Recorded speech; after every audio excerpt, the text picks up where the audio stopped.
नमस्कार, स्वागत आहे तुमचं देशदूतच्या 55व्या वर्धापन दिनामध्ये. या वर्धापन दिनाच्या तुम्हाला सगळ्यांना खूप साऱ्या शुभेच्छा. या निमित्त जी चर्चा आपण घडवून आणतोय ती आहे आरोग्यविषयक. कोविडनंतर तर खरं तर आपण खूप जास्त जागरूक झालेलो आहोत, कारण की कोविडचा आघातच एवढा मोठा होता की त्याच्यानंतर प्रत्येकाला आपल्या आरोग्याविषयीची थोडीशी काळजी वाटायला लागली आणि त्याच्यासाठी आपण काही ना काही उपाय करायला लागलो. या सगळ्या परिस्थितीतनं बाहेर पडताना आपलं आरोग्य हे किती महत्त्वाचं आहे, आपलं शरीर हे किती महत्त्वाचं आहे आणि ते शरीर निरोगी राखणं हे किती महत्त्वाचं आहे हे आपल्याला निश्चितच लक्षात आलं. अशाच वेळेस नाशिकमध्ये एकंदरीत आरोग्य व्यवस्था ही खूप मोठ्या प्रमाणात वाढली आणि प्रत्येक डॉक्टर याचंसुद्धा खूप सारं अपडेशन झालं, त्यांचंसुद्धा खूप नॉलेज बेस वाढलेलं आहे आणि एका निरंतर प्रक्रियेतनं ही सगळी व्यवस्था आपल्यापर्यंत चांगल्या पद्धतीने पोचते आहे. जेव्हा मी ही सगळी प्रक्रिया म्हणते त्याच्यात वेगवेगळ्या पॅथीजसुद्धा आल्या. मग आयुर्वेद आलं, होमिओपॅथी आलं, उनानी आलं, असं आयुषच्या वेगवेगळ्या पॅथीज पण आहेत. पण खरं तर आपल्याकडे आपल्या भारतीय संस्कृतीमध्ये जे पारंपरिक औषधोपचार म्हटलेला आहे आणि जो आपल्या संहितेत दिलेला आहे तो म्हणजे आयुर्वेदाचा.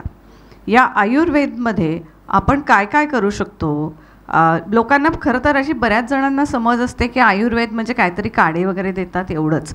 पण लेट मी टेल यू की आयुर्वेद अतिशय प्रगत विज्ञान आहे आणि हे विज्ञान कसं आहे ते पारंपरिक पद्धतीने जरी आलं असेल तरी ते किती उपयुक्त आहे, ते आपल्या दिनचर्येशी कसं निगडीत आहे या संदर्भातच आपण चर्चा करणार आहोत. आणि त्यासाठी आज आपण निमंत्रित केलेत नाशिकमधली अशी 2 नावं जी आयुर्वेदाला त्यांनी खूप मोठं स्थान नाशिकमध्ये मिळवून दिलेलं आहे. आपल्याबरोबर आहेत वैद्य डॉक्टर विक्रांत जाधव आणि वैद्य डॉक्टर निलिमाताई जाधव. तुमचं दोघांचंही स्वागत आहे. एकमेकांची साथ देताना या दाम्पत्यांनी नाशिकमध्ये आयुर्वेदाचं क्षेत्र खूप मोठ्या प्रमाणात वाढवलं. मग रिसर्च असो, त्याच्यात वेगवेगळे प्रयोग असो, जुनं ज्ञान असेल ते नव्याने कसं वापरता येईल, नव्या आव्हानांना ते कसं सामोरं जाता येईल यासाठी म्हणून दोघंही अव्याहत प्रयत्न करत असतात. आणि एकंदरीत खूप मोठा अनुभव घेऊन त्यांची ही प्रॅक्टिस खूप मोठी झालेली आहे. ते सामाजिक क्षेत्रात दोघंही कार्यरत आहेतच, त्याच्यामुळे ते समाजाशी लोकांशी चांगले जुडलेले आहेत. डॉक्टरांच्या बाबतीत म्हणायचं तर सरांच्या बाबतीत अतिशय टू द पॉईंट आणि सायंटिफिकरित्या पटवून सांगणारा एक डॉक्टर म्हणून आपण म्हणूया. आणि निलिमाताईबद्दल सांगायचं तर तिचं स्मितहास्य आणि तिच्याकडे बघूनच पेशंट अर्धा बरा होतो. त्याच्यामुळे अशी ही छान जोडी खूप साऱ्या पेशंट्सना नाशिकमध्ये ट्रीट करते. तुमच्या दोघांचंही स्वागत आहे या सिरीजमध्ये. जसं मी म्हटलं की आपल्याला सध्या आरोग्याचे चॅलेंजेस खूप वाढले आहेत, आजार खूप वाढलेले आहेत, वेगवेगळ्या प्रकारचे आजार वाढलेले आहेत आणि अशा याला हे आयुर्वेद शास्त्र कसं पूरक ठरतं? खरं सांगायचं झालं तर आपल्याकडचे जे आयुर्वेद शास्त्र असं म्हणता भारतीय शास्त्र, ते आपल्याकडे पाश्चात्य देशांमधनं कुठेतरी एक आधुनिक औषधी चिकित्सा आली तात्काळ बरं करण्यासाठी. पण त्याच्या ती बरं करण्यासाठी येत असताना आपण ते जे आपलं पारंपरिक शास्त्र आहे ते बाजूला झालं. त्याच्यामध्ये सगळ्यात पहिलं भारतामध्ये 6 ऋतू असतात. आता असे ऋतू तुम्हाला विश्वभरात मिळत नाहीत. त्यामुळे जे शास्त्र तिथे तयार झालं, समजा पाश्चात्य देशामध्ये जे शास्त्र झालं ते 2 ऋतूंचं आणि भारतात मात्र 6 ऋतू. आणि या ऋतूला पकडून भारतीय चिकित्सा पद्धतीने ऋतुचर्या मांडली. म्हणजे प्रत्येक ऋतूमध्ये आपण काय खायचं, मग त्याच्यानंतर दिनचर्याही पाडली. ती त्या दिनचर्या आजही आपल्याला ही दिनचर्या किंवा ऋतुचर्या केरळसारख्या ठिकाणी की जिथे मला असं वाटतं पाश्चात्यांचं आक्रमण खूप कमी झालं तर त्या ठिकाणी बघायला मिळते. मग हे जेव्हा कमी झालं त्यावेळेला इन्स्टंट आपण म्हणतो, म्हणजे आज इन्स्टंट डोसा आला किंवा इन्स्टंट सगळं आलं, पण त्या पद्धतीने इन्स्टंट बरं करण्याची सुद्धा वृत्ती लोकांना लागली आणि त्याच्यामुळे आयुर्वेदाचं शास्त्र असं कुठेतरी मागे पडत चाललं आणि राहिलं ते वैद्य की जे अर्थातच वनस्पती वापरणार, पण वनस्पतीला जडीबुटीची व्याख्या दिली. म्हणजे मला असं वाटतं मी जेव्हा ॲडमिशन घेतली होती त्यावेळेला मला एकाने सांगितलं होतं, का रे विक्रांत जडीबुटी करणार का तू वगैरे, अशा पद्धतीने. पण तो अप्रोच आत्ता मात्र बदलला आहे, टोटलीच बदललेला आहे. निलिमाताई, आत्ता जे लोक येतात, जे पेशंट्स येतात ते साधारणपणे काय कल्पना घेऊन येतात काय आजार घेऊन येतात, तुम्ही कुठल्या पेशंट्सना सध्या ट्रीट करताय? आत्ता जे येतात ना पेशंट, एक तर खूप वर्षांपासून आजारी असलेले पेशंट येतात आणि नाही तर ज्यांच्या घरामध्ये आयुर्वेद वापरला जातो असे पेशंट येतात. मग ज्यांचा विश्वास असतो आयुर्वेदावर त्यांना ट्रीट करणं सोपं जातं. आणि जे खूप वर्षांपासून त्या आजारांनी, म्हणजे दमा आहे किंवा सोरायसिससारखे आजार आहे किंवा डायबिटीस आत्ता खूप जास्त वाढला आहे, तर तो काही वेळेला त्यांचा नियंत्रित होत नाही, तर हे रुग्ण सध्या आयुर्वेदाकडे जास्त प्रमाणात यायला लागले, जास्त वळलेले आहेत. जसं आत्ता सर म्हणाले की एकंदरीत ऋतुचक्राप्रमाणे आपलं सगळं दैनंदिन माणसाचं आरोग्य ठरलेलं असतं. तर त्याच्यानुसार आयुर्वेद काय सांगतं की आपलं शरीर हे ऋतूशी कसं निगडीत असतं, ते त्या ऋतूशी कसं इंटरॅक्ट करत असतं? बरोबर आहे. आता पावसाळा जर सुरू झाला तर पावसाळ्यामध्ये आपण कुठले पदार्थ खायचे आणि कुठले खायचे नाही, किंवा हिवाळ्यात कोणते खायचे आणि कोणते खायचे नाही, हे प्रत्येक ऋतूप्रमाणे आयुर्वेदाने जे सांगितलं आहे ते जर आपण पाळलं तर आजारच होत नाही. मुख्य प्रिव्हेंटिव्ह म्हणून आयुर्वेद तिथे खूप चांगलं काम करतो. म्हणजे आता आपण बघा की थंडीमध्ये आपण जे तिळाचे लाडू खातो, ते लाडू जर आपण उन्हाळ्यात खाल्ले तर त्याने त्रास होणार, पण तेच जर तुम्ही थंडीमध्ये संक्रांतीला खाल्ले तर त्याने तुमचे त्या थंडीला प्रतिबंध होणार आहे आणि त्या थंडीत होणारे आजार त्याच्याने होणार नाही आहेत. बरोबर. म्हणजे त्या ऋतूनुसार तुमचा आहार आणि विहार जर का असेल तर मला वाटतं शरीरही तुमचं तितकं चांगलं साथ देईल. सर, आयुर्वेदात बेसिक 3 कन्सेप्ट्सवर हा सगळा मांडलेला विषय की वात, कफ आणि पित्त, तर याचा बॅलन्स शरीरात काय काम करतो? आयुर्वेदाची पहिली व्याख्या जर आपण बघितली ना, व्याख्या हिताहितम सुखम दुःखम, म्हणजे बघा हित आणि अहित, सुख आणि दुःख, हिताहितम सुखम दुःखम आयुस्तस्य हिताहितम मानम च तच्चे यत्रोक्तम आयुर्वेदाचं उच्यते. म्हणजे हित अहित, सुख आणि दुःख, मी सुख आणि दुःख याची व्याप्ती म्हणतोय आता, की सुख कशात आहे आणि दुःख कशात आहे. म्हणजे शरीरामध्ये काही झालं तर ते काही चांगलं होतं आहे तोपर्यंत सुख, आणि शरीराला साधी एक पुळी जरी आली कुठे तर ते दुःख. आता हे सगळं आयुर्वेद काय म्हणतं की वात, पित्त आणि कफ हे 3 एलिमेंट्स आहेत की जे संपूर्ण शरीराला बॅलन्स करतात. जोपर्यंत ह्यांची सुस्थिती आहे तोपर्यंत सुख, आरोग्य, आणि ह्यांची सुस्थिती ज्या वेळेला बिघडते त्यावेळेला अनारोग्य. म्हणजे आता पित्त वाढलं, आता ह्याच्यामध्ये सुद्धा त्यांनी असं शास्त्राने लिहिलेलं आहे, आपल्या आयुष्याचे 3 काळ जर आपण केले, बालपण, मध्यान्ह आणि वृद्धत्व, तर पहिला काळ हा कफाचा, दुसरा काळ हा पित्ताचा, शेवटचा काळ हा वाताचा. दिवसाचे पण तसेच 3 काळ. पहिला काळ हा कफाचा, तुम्ही बघा कफाचा त्रास सकाळी उठल्यावर होतो लोकांना, पित्ताचा त्रास हा दुपारचा होतो आणि रात्रीच्या वेळेला वाताचा होतो. तर ह्यांचा जो बॅलन्स आहे, म्हणजे ह्यांची समस्थिती ही तुमच्या, कारण काय आहे, 5 प्रकारचे पित्त, 5 प्रकारचे वात आणि 5 प्रकारचे कफ हे शरीराला बॅलन्स करतात. म्हणजे आपल्याकडे तुम्हाला सांगतो, आपल्याकडे जेवताना आपण प्राणायासवा, व्यानायासवा, उदानायासवा, समानायासवा, अपनायासवा, हे 5च्या 5 वात आहेत. हे वाताचे प्रकार आहेत. म्हणजे ते धर्मशास्त्राने घेतले का, तर ह्या वायूंना नमस्कार करू आणि यांचं नियमन केल्यानं चांगलं शरीरात हो, की ज्याच्यामुळे वात आणि पित्त हे सुस्थितीत राहील. म्हणजे आयुर्वेद आणि धर्मशास्त्र हे हातात हात घालून चाललंय. हे मात्र धर्मशास्त्रातनंच आयुर्वेद आला. अगदी खरं. आणि हे जर का आपल्याला तिन्ही बॅलन्स ठेवायचे असतील तर त्याच्यासाठी म्हणून आपली दिनचर्या काय असली पाहिजे? दिनचर्या आणि ऋतुचर्या एकमेकांना, काहींना वाटतं की बाहेरचा ऋतू आपण पावसात भिजत नाही, मग आपल्याला आतमध्ये बसल्यावर त्याचा काय परिणाम होणार, असं नाही आहे. म्हणजे थंडी वाढली तरी तुमच्या शरीरातलं लघवीचं प्रमाण वाढतं, पाऊस वाढला, पाऊस बाहेर असतो, तुम्ही भले काही करू नका, पण त्याचा इम्पॅक्ट तुमच्या शरीरावरती होतो. उन्हाळा बाहेर असला, समजा एसीत जरी माणूस असला तरी उन्हाळ्याचा त्रास होणारच आहे त्याला.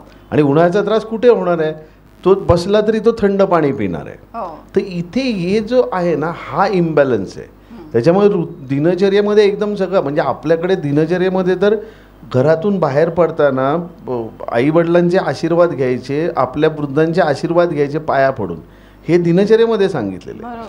काजळ हे दिनचर्येतलं आहे. म्हणजे आज काजळ कालबाह्य होत चाललंय.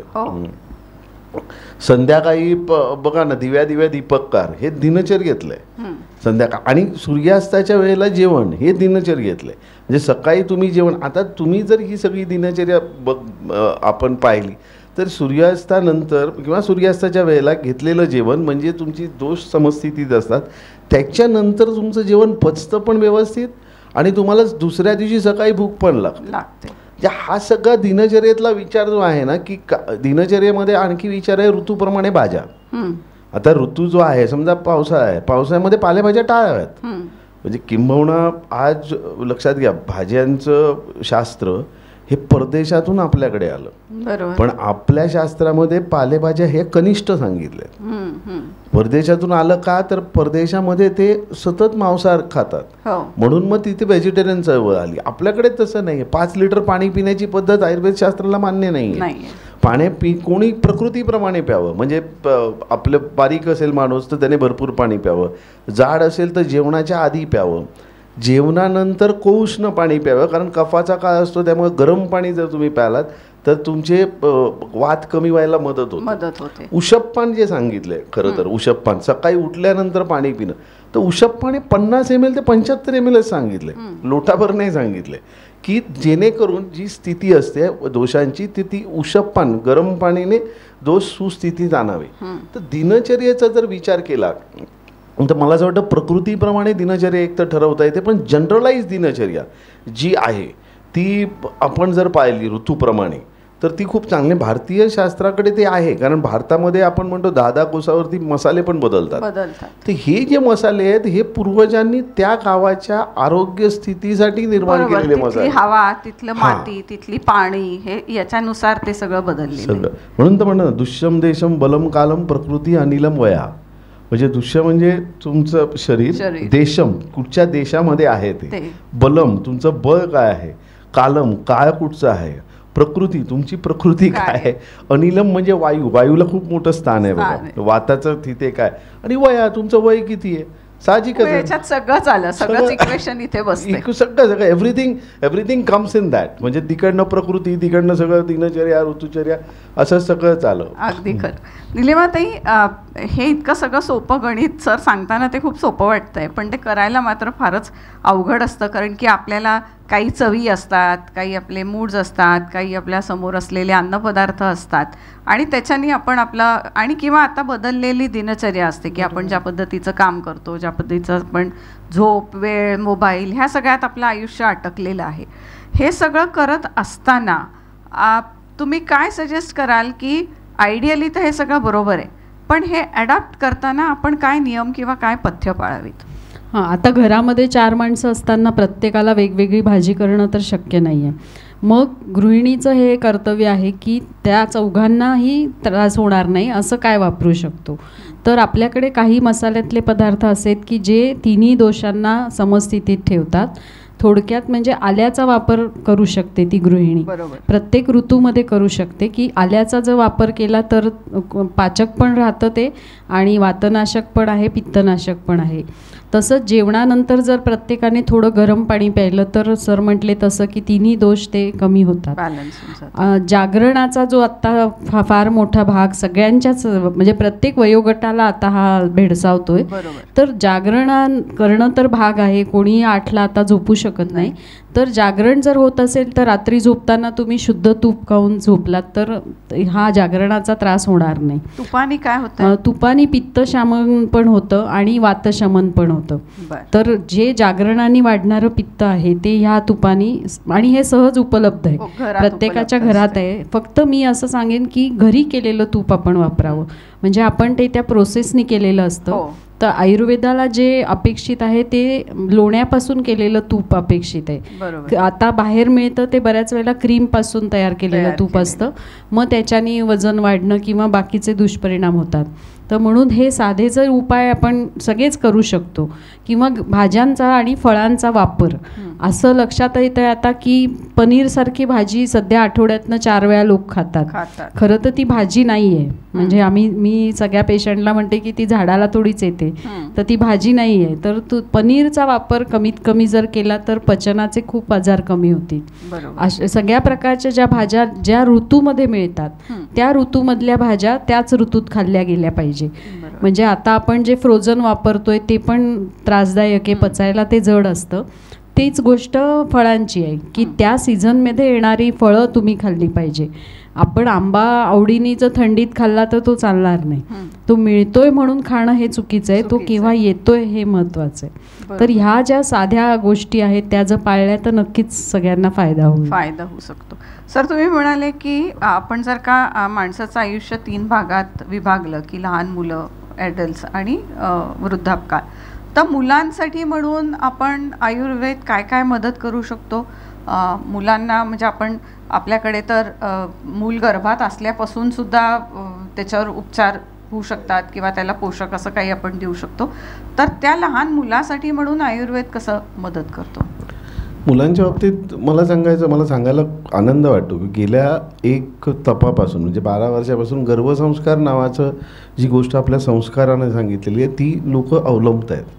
म्हणजे इकडची लहान घरातली स्त्रीपासून ते IT इंडस्ट्रीपर्यंत, म्हणजे मला त्याचं खूप कौतुक आहे त्यांना असं वाटतं की आपल्या मुलाला चांगले संस्कार व्हावे म्हणूनच स्त्री बीज म्हणजे काही त्याच्यातले 25-50% असे आहेत की पूर्वी पण आपल्याकडे जे सांगितलं बीजांवरती संस्कार, म्हणजे स्त्री बीजावरती संस्कार, पुरुष बीजावरती संस्कार, की ज्याच्यामुळे बीजसुद्धा शुद्ध होतं. म्हणजे त्यांनी सांगितलं की उदाहरण द्यायचं झालं तर त्यांनी असं सांगितलं की नांगरायचं असतं शेत, मग शेताला तुम्हाला आणायचं आहे काहीतरी, तर मग नांगरून कसं चांगलं करायचं त्या पद्धतीने ते करायचं. आणि मग प्रत्येक महिन्याला आयुर्वेदामध्ये अवयवात्मक वाढ सांगितली गर्भाची. इकडे एक शास्त्र त्याची सर्वांगीण वाढ सांगते, पण आयुर्वेदाने खूप छान सांगितले. पहिले 2 महिने रंगाचे, 3रा महिना हृदय, 4था महिना मन, 5वा महिना पितृज अवयव, मग 6वा महिना मातृज अवयव, मग त्या अवयवांच्या उत्कट वाढीसाठी काही आहार सांगितलाय, त्या वाढीच्या उत्कट वाढीसाठी औषधं पण सांगितले की ज्याला आपण गर्भसंस्कार म्हणतो. म्हणून तर ते बघा डोहाळे हा जो विषय आहे, तर डोहाळे हा लोकांना वाटतं की काय डोहाळे असते, आता तो बेबी शॉवर झाला. हा बेबी शॉवर. आता तो बेबी शॉवर खरं आहे ते, याचं कारण आहे तुम्हाला म्हणतो तो शब्द खूप चांगला आहे. एक स्त्री जेव्हा गर्भिणी असते ना ती 2 हृदयाची आणि 2 मनांची असते. तर ज्या वेळेला ती बेबी स्वतःच्या मनातले विचार शॉवर करते मदरवर आणि त्या मदरच्या शरीराच्या अधिष्ठानातून ते बाहेर पडतात, दॅट इज डोहाळे. मग इथे जे गंमत आहे ना, इथे मग ते डोहाळे म्हणजे बऱ्याच वेळेला व्हेज खाणारी असते तिला नॉनव्हेज आवडायला लागतं. इट इज नॉट दॅट, ते गर्भाची इच्छा आहे, म्हणजे गर्भाने निर्माण केलं त्याला अधिष्ठान तेच आहे ना, तो स्वतः तर बाहेर नाही आहे. तर हे सगळं 9व्या महिन्यापर्यंत सांगितलं. आणि त्याच्यानंतर सुद्धा आपल्याकडे सुवर्णप्राशन 16 संस्कार सांगितले आहेत. त्याच्यापैकी सगळ्यात पहिला संस्कार सुवर्णप्राशन आहे. म्हणजे मूल जन्माला आल्यानंतर सोन्याच्या काडीने त्याच्या जिभेवरती ओंकार काढायचा. तर Omkar is just an movement त्याची, पण ओंकाराची मुवमेंट दिली म्हणजे आईच्या दुधाने किंवा मध आणि तुपाने.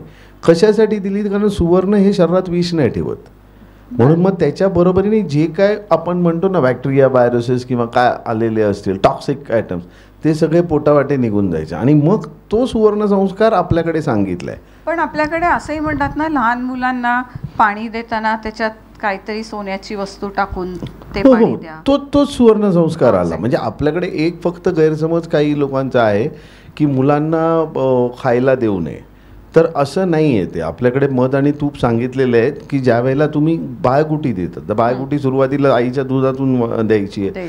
तर बाळगुटीमध्ये त्या मुलाच्या बाळाच्या प्रकृतीप्रमाणे आपण करू शकतो. हिरडा, बेरडा, आवळा, सुवर्ण, म्हणजे वेखंडामध्ये सुवर्णाची काडी टाकायची आणि त्याचं असं. आता तर त्याचे टॅबलेट्स पण आलेत. तर ते हे सगळं जे आहे याच्याने प्रतिकार क्षमता वाढते. म्हणजे मला सांगायला आनंद वाटतो की आयुर्वेदाच्या माध्यमातून 30 वर्ष 33 वर्ष प्रॅक्टिस करताना 30 वर्ष जे रुग्ण गर्भसंस्कार चांगले केलेले आहेत, तुम्हाला म्हणतो त्यांना कोविडची विषाणूंची बाधा झाली नाही. That is what my data is, म्हणजे माझ्याकडचा डाटा सांगतो. आता हे काय आहे, कारण तिथे त्यांचं आहार पहिलं बीज चांगलं झालं, त्याच्यामुळे आक्रमणं जी आहेत ज्या ऋतूप्रमाणे येणारी तर ती बदलत जातात. आणि आपल्याकडे आज ठीक आहे, आज आधुनिक पदार्थ, पण त्याच्या आधुनिक पदार्थाची आवड पण घ्यायची, पण त्याचा आपल्या शरीरावरती दुष्परिणाम कसा होऊ नये हे पण आपण अवलंबायचं. म्हणजे खाऊ नये हे सांगणं खूप सोपं आहे, पण आपण नाही खाऊ नये असं नाही, खावं पण ते कशा पद्धतीने खावं आणि त्याच्यानंतर काय करावं, आपल्याला पचेल जेवढं झेपेल तेवढं त्याच्यावरती. म्हणजे समजा चायनीज खायचंय तर चायनीज खाल्ल्यानंतर चायनीजमध्ये अजिनोमोटो असतो, मग त्याच्यानंतर 1 तास पाणी पिऊ नका, इट्स ओके बस. आणि खरंच सांगतो चायनीज पचू शकतं, चांगलं चायनीज, नॉट इंडो चायनीज और समथिंग लाईक दॅट. निलयताई, जसं मुलांसाठी हे संस्कार आहेत किंवा मुलांसाठी आपण त्यांच्या वाढीसाठी, त्यांच्या पोषणासाठी आणि जसं म्हणतात त्यांचं एकदम शरीर सक्षम करण्यासाठी काय आहे, तसं महिलांचं आरोग्य हे कायमच दुर्लक्षित असतं. म्हणजे स्त्री ही स्वतःला कायमच शेवटी प्रायोरिटी देते. तर अशा वेळेस महिलांमध्ये नेहमी ॲनिमिया दिसतो आपल्याला, त्यांना थकवा जास्त असतो किंवा त्यांना लवकर म्हणजे लहान वयातच काही जॉईंट्सची दुखणी वगैरे, संधिवातासारखी दुखणी येतात, किंवा तरुण मुलींमध्ये PCOD, पाळीच्या समस्या येतात. तर अशा महिलांच्या आरोग्यामध्ये आपण आयुर्वेद कसा मदत करू शकतो?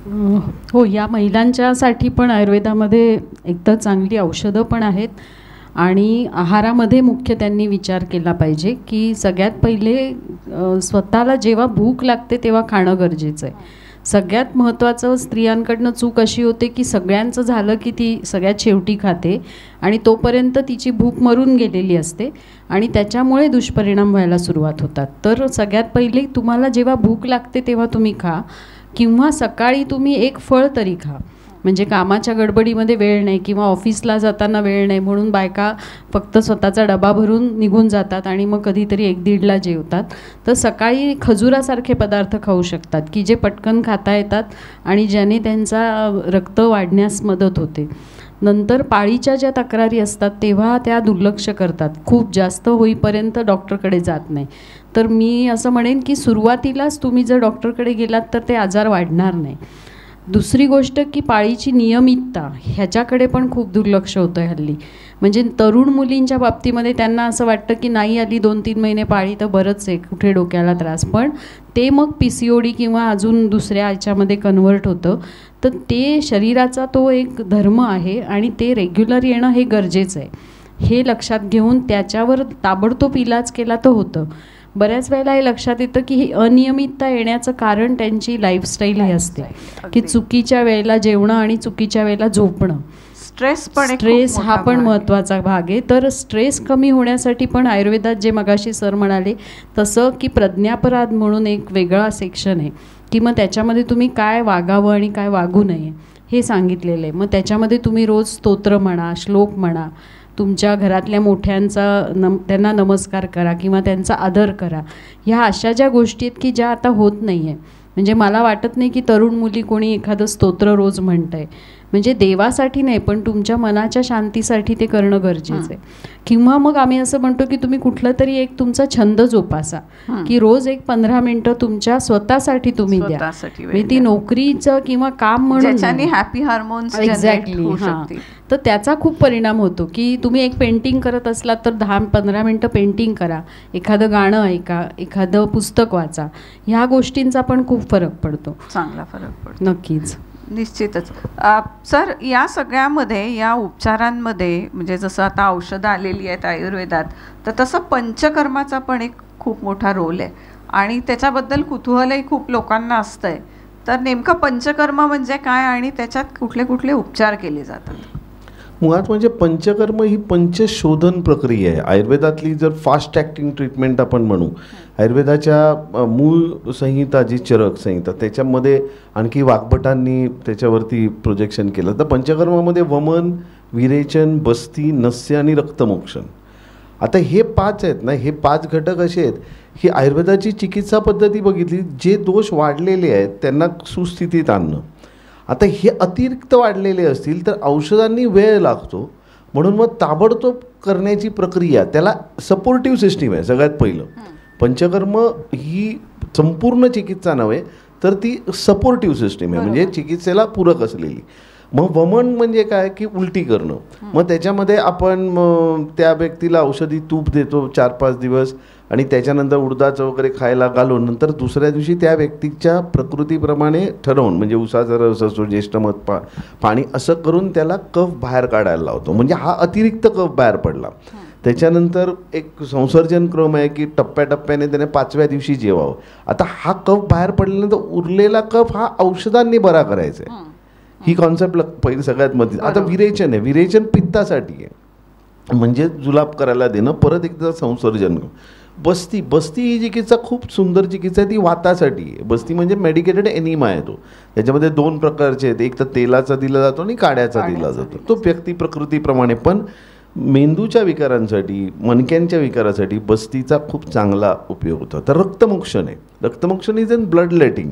ह्याच्यामध्ये आपण साधं ब्लड डोनेशन करतो तसं पण आहे, पण जळवा नावाची जी कॉन्सेप्ट आहे, जळवा, तर ती रक्तमोक्षणामध्ये येते. तर जळू इज अन लीच. म्हणजे सांगायला बरं वाटेल, रॉयल कॉलेज ऑफ लंडनमध्ये एक बिल्डिंग आहे, ती लीच थेरपीची आहे. हां, दॅट इज, तिथे ती लीच वापरली जाते, ती मायक्रो सर्जरीजसाठी.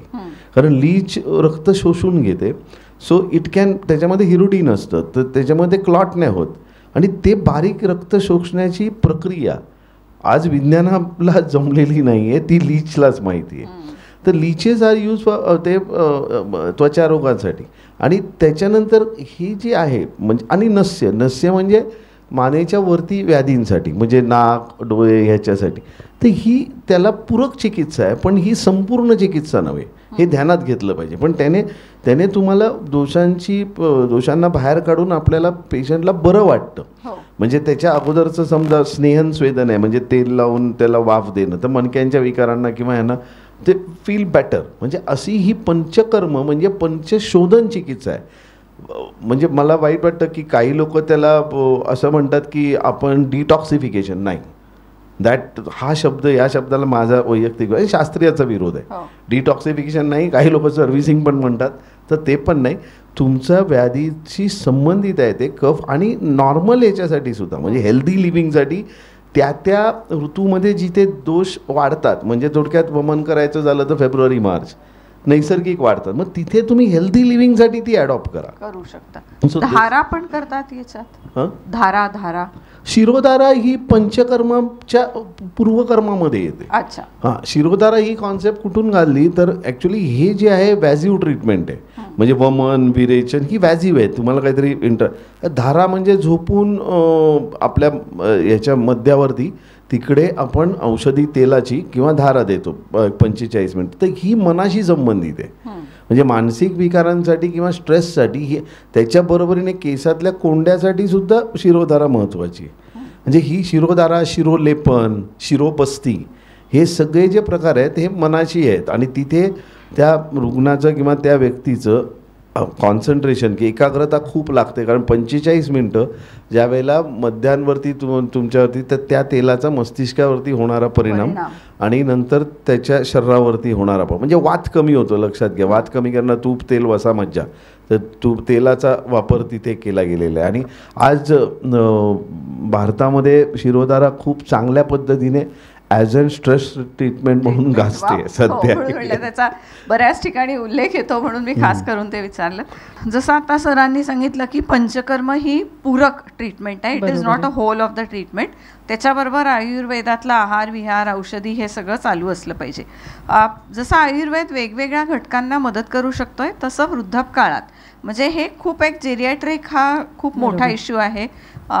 वृद्ध माणसांचे अनेक प्रॉब्लेम्स असतात, लाईफस्टाईल डिसीजेस असतात किंवा त्यांच्या वयाने येणारे प्रॉब्लेम्स असतात. तर अशा वेळेस त्यांना आयुर्वेद कसा मदत करू शकतो? बरोबर आहे. जसं सर म्हणाले की वृद्ध काळ हा वाताचा काळ आहे. मग त्या वाताच्या काळामध्ये जास्तीत जास्त सांध्यांशी संबंधित आजार या लोकांना जास्त असतात, म्हणजे गुडघेदुखीपासून सगळेच. तर आयुर्वेदात वृद्धांसाठी तेल हे सगळ्यात महत्त्वाचं औषध सांगितलं आहे. मग ते तेल तुम्ही बाहेरून लावणं किंवा शरीरात आतमधनं घेणं, ह्या दोन्ही पद्धतीने वापरता येतं. आणि आत्ता वाढणारा वृद्धांमधला जो आजार आहे की ज्याला आपण विस्मरण म्हणतो, त्याच्यासाठी आयुर्वेदात खूप चांगली औषधं आहे, ब्राह्मीसारखी, अश्वगंधेसारखी, की जे त्यांना आतून जर आपण दिली तर त्याचा फायदा होतो. तसंच ह्या काळामध्ये स्नायूंची दुर्बलता आलेली असते आणि त्याच्यामुळे ते अशक्त झालेले असतात. तेव्हा शतावरी, डिंक, खारीक, खोबरं ह्यासारखे पदार्थ त्यांच्या सेवनामध्ये, आहारामध्ये देणं हे आवश्यक असतं. आणि तिसरी सगळ्यात महत्त्वाची गोष्ट की मानसिकरित्या हे लोक जरा म्हणजे हल्लेले असतात, तर तेव्हा त्यांना आश्वासन चिकित्सा म्हणून आयुर्वेदात सांगितली आहे. ते शब्दच खूप छान आहे की आश्वासन. मग आश्वासन चिकित्सा म्हणजे काय, तर जाऊन फक्त त्यांच्याशी बोलणं. हे जे आत्ता वेगवेगळे सेंटर्स निघाले तर ते पूर्वी आयुर्वेदात सांगितलेलं आहे की तुम्ही त्यांना आश्वासन चिकित्सा द्या, तुम्ही फक्त त्यांच्याशी बोला, त्याच्यानी पण ते निम्मे बरे होतात. तर अशा पद्धतीने आयुर्वेद काम करू शकतो. त्यांना तेलाचा अभ्यंग रोज सांगितला तरी बऱ्यापैकी त्यांना मदत होते, बरे होतात ते त्याच्यातनं. मला खरंच खूप आवडलं आश्वासन चिकित्सा, की ज्याची कल्पना मला नव्हती. आज आपण खूप सारे काउन्सिलिंग सेंटर्समध्ये लोकांची मदत करतोय, पण हे मुळातच आयुर्वेदाने इतक्या वर्षांपूर्वी, हजारो वर्षांपूर्वी हे सांगितलेलं आहे. म्हणजे मनाचा सुद्धा वेध हा आयुर्वेदाने खूप छान पद्धतीने घेतलेला आहे आणि त्याचा वापर आपण आपल्या सगळ्या जीवनमानात आणि जीवन याच्यात करतो.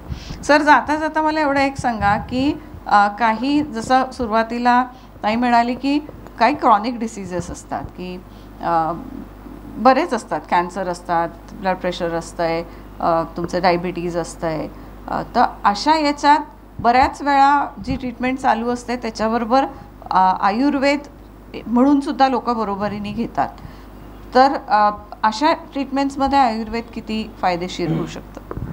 उलट मला असं वाटतं की आयुर्वेदाकडे बघताना, आयुर्वेद चिकित्साकडे बघताना की एक आपल्याला ताबडतोब जे गरज आहे त्याच्यामध्ये एक आधुनिक चिकित्सेचा वापर करावा, पण शरीराच्या पुनरावृत्तीसाठी किंवा पुनर्मांडणीसाठी आयुर्वेदाचा खूप मोठा फायदा होतो. म्हणून तो डायबिटीजमध्ये साखर ताबडतोब कमी करणारं औषध आयुर्वेदशास्त्रामध्ये नाही आहे, पण आयुर्वेदशास्त्र साखरेमुळे होणारे दुष्परिणाम शरीरावरचे आहेत ते टाळण्यासाठी आयुर्वेदाकडे औषध आहे. हृदयामधले ब्लॉकेज कमी होऊ शकतात आयुर्वेदाने, त्याला काय लागतो, पण आज बायपास सर्जरी, स्टेंट टाकल्यानंतर पुनश्च ब्लॉकेज होऊ नये म्हणून आयुर्वेदामध्ये आहे. मग तिथे आहार विहार दिनचर्या सगळं आलं. कॅन्सरसारखे म्हणजे गेले कित्येक वर्षापासून करतोय तर खूपच पूरक ठरते. म्हणजे एक म्हणजे कॅन्सरची जी किमोथेरपी आहे त्याचे दुष्परिणाम आयुर्वेदाने टाळले जाऊ शकतात. त्याचबरोबर कॅन्सरच्या व्यक्तीचं शरीराचं सुस्थितीत राहणं, म्हणजे त्याचे जे ॲबनॉर्मल सेल्स आहेत तर ते न वाढण्यासाठी शरीराची प्रतिकारक्षमता वाढवणं हे आयुर्वेदशास्त्र करतं. म्हणजे अशा पद्धतीने ज्या वेळेला होतं, म्हणजे आयुर्वेदशास्त्राची जोड मी नेहमी हँड इन हँड सांगतो. म्हणजे जे आपल्याला तात्काळ आहे ते तुम्ही वापरा, पण त्याच्याबरोबर आयुर्वेदात ती चिकित्सा पद्धती किंवा ती जीवनशैली होते तुमच्या बिघडलेल्या जीवनशैलीमुळे हे झालं, तर तुमची जीवनशैली एक चांगल्या पद्धतीने जर ती झाली तर ते खूपच चांगलं होतं. आयुर्वेदशास्त्र हे एकमेव शास्त्र आहे ज्याने प्रत्येक आहारीय द्रव्याचे शरीर पोषक गुण आणि मनोपोषक गुण सांगितले. म्हणजे मिरची ही शरीराला काय करते, पण मिरची त्यावेळेला तुमच्या मनाला तीक्ष्णता देणार, म्हणून तिथे मांसाहार शाकाहार असं दॅट इज ओनली वन. आणि म्हणूनच त्याच्या आहारामध्ये सगळं उधळलेलं आहे. म्हणजे आज आपण जे बोलतो ते म्हणजे आहार हा महत्त्वाचा आहार, शरीर आणि मन. म्हणजे मन प्रत्येक शेंगदाणा सुद्धा खाल्ला ना तर त्याचं मनावरती पोषण होणार आहे. हा विचार फक्त आयुर्वेदशास्त्राने आयुर्वेदात आहे. क्या बात आहे. निश्चितच खूप असा फायदेशीर असा हा आयुर्वेद आहे. मुळातच आपल्या जीवनाशी, आपल्या आरोग्याशी अतिशय निगडीत असलेला, खूप जवळ असलेला, मला वाटतं ही सगळ्यात जवळची पाथी आपण म्हणू शकतो, कारण की ती आपल्या दिनचर्येमध्ये, आपल्या संस्कारांमध्ये, आपल्या संस्कृतीमध्ये ती जुडलेली आहे. आणि ती आपण आत्मसात केली तर मला असं वाटतं की फारशी औषधं लागणार नाहीत. आणि हा प्रयत्न सगळ्याच डॉक्टरांचा असतो की औषधं कमीत कमी खा पण चांगले राहा. आणि त्याच्यामुळे आयुर्वेद तेच आपल्याला सांगतोय की तुम्ही तुमच्या ऋतूप्रमाणे तुमचा दिवस काढा, तुमच्या सवयी ठेवा, तुमचा आहार विहार ठेवा आणि चांगलं निरोगी आयुष्य जगा. मला वाटतं याच्यापेक्षा जास्त चांगला मेसेज आपण लोकांना देऊ शकत नाही की खरोखरच निरोगी राहायचा प्रयत्न करा आणि त्याच्यासाठी म्हणून जागरूकतेने स्वतःच्या शरीराकडे बघा, मनाकडे बघा आणि पूरक अशी एक जीवनशैली त्याला तयार करा. तुम्ही खूप सुंदरशी माहिती दोघांनी आज या सिरीजमध्ये दिली आणि I think you have enriched the series so much. So thank you so much. Thank you.